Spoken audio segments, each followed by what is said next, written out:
Speaking of gloves, Renee and I had to walk over from the tower outside, and we're from Michigan, and I thought it was interesting. You had to walk outside to get to the banquet room of the hotel, and I thought to myself, what if it snows? What's your name? Salvador Lopez. Salvador Lopez, and you're a Rotarian. What club, man? Tucson Sunrise Rotary. Tucson, is that around here? Close. And you're a musician too? You have a day gig as well? Sometimes. I don't want to know more. Okay. By the way, in my district, this is interesting too, as we try to put committees together, we have a whole string of governors coming in, and you're all looking for your talent for next year. And one of the things I wanted to do when I became governor last year, we wanted to have, and I'm going to do a leadership session this afternoon, by the way. If you're interested in attending, we'll talk more about leadership. But I wanted to have something, I could just go to the database and tell, like, if I wanted to find a musician in the database, I could just go to Club Runner or DAC-DB and just call up all the musicians we could put on a talent show. Or let's say I wanted to find people who are talented at grant writing, I just go to the database, all the young people are going, yeah, that's a great idea. Except our database doesn't pull up talent. We got all kinds of talented people in our district, like this guy, and can't find them. Well, somebody found you, and I'm so glad. We enjoyed your music very much. So, Thank you. Yeah. Thank you.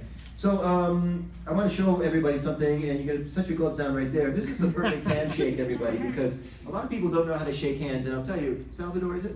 So one time I was speaking in Kansas, Salvador, and I was working the room like I always do. How are you? Nice to meet you. How are you? Nice to meet you. And I got to this 26-year-old young man, and everything he did with a handshake was wrong. He didn't look at me. He didn't look pleased to meet me. My hand fell out of his hand as I was shaking it.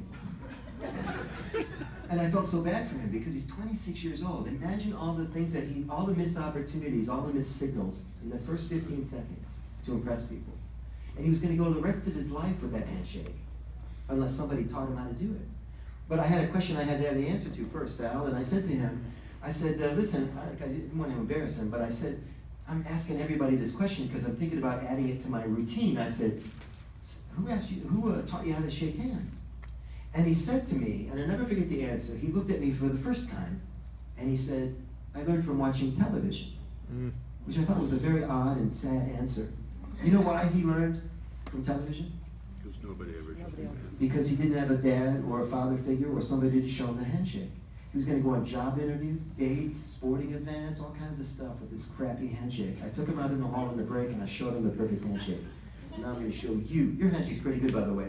But a lot of Rotarians, people in general, struggle with this. We saw it just this morning in the restaurant. There were two guys shaking hands, and they were greeting each other very publicly with a handshake, and I was watching both of them.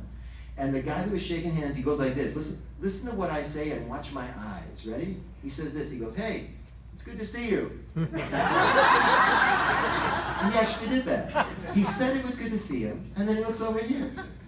You see how sometimes we stop thinking about our habits? It moves from the frontal cortex to the basal ganglia. We stop thinking about it. We're on autopilot, and we start harming ourselves.